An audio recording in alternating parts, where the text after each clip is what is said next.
అక్కడమ్మాయి, ఇక్కడ అబ్బాయి. ఈ టాపిక్‌లు తప్ప తిన్నారా? ఎలా ఉన్నారు? ఇది అసలు ఏం లేదు. మాకు అన్ని సినిమాలు అర్ధరాత్రి ఫోను చేసి మాట్లాడుకున్నా. ఐ థింక్ ఈ సినిమా ద్వారా నాకు ఇద్దరు బెస్ట్ ఫ్రెండ్స్ కాదు, ఇద్దరు బెస్ట్ బ్రదర్స్ దొరికారు నాకు. I think they are family for me. ఆహ్, ఒకళ్ళ మంచి చెడులు ఒకళ్ళు చూసుకుంటూ జాగ్రత్తగా ఈ జర్నీ చేశాం. And I should thank their families first. Nitin and Bharat.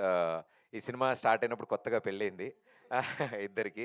But I think వాళ్ళ ఇంట్లో వాళ్ళు అంత సపోర్ట్ ఇవ్వడంతో వీళ్ళిద్దరూ రాత్రింబవళ్ళు ఇలా ఎడిట్ షూట్‌లో, షూటింగ్‌లో తిరిగారు. So, thank you so much మీ ఫ్యామిలీ మెంబర్స్ అందరికి firstly. And our dearest darling మా దీపిక. ఆహ్, అంటే మా ఊరు మొత్తానికి రాజకుమారి ఎలాగో, మా యూనిట్ మొత్తానికి రాజకుమారి మా దీపిక. సో, మేము అలాగే చూసుకున్నాం ఆవిడని. ఆవిడ కూడా రాజకుమారిలాగే బిహేవ్ చేశారు.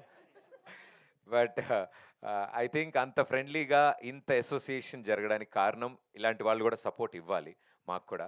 So thank you so much for being a sweet art. Thank you. And finally మా సినిమా 'అక్కడమ్మాయి ఇక్కడ అబ్బాయి' ప్రేక్షకుల ముందుకి తీసుకొస్తున్నప్పుడు మొట్టమొదటి అడుగు మేము వేసింది సూపర్ స్టార్ మహేష్ బాబు గారి వల్ల. ఆయన చేయబట్టుకుని రండి ఇలా నడవండి, ఏం కాదు ఇటు వెళ్ళండి అని మాకు దారి చూపించారు. Sir, Mahesh sir, thank you so much. నేను ఎన్నిసార్లు మీకు థ్యాంక్స్ చెప్పినా మీరు నవ్వేసి మా భుజం మీద ఓడి కొట్టి వెళ్ళిపోతారు. So sir, thank you so much from our bottom of our heart.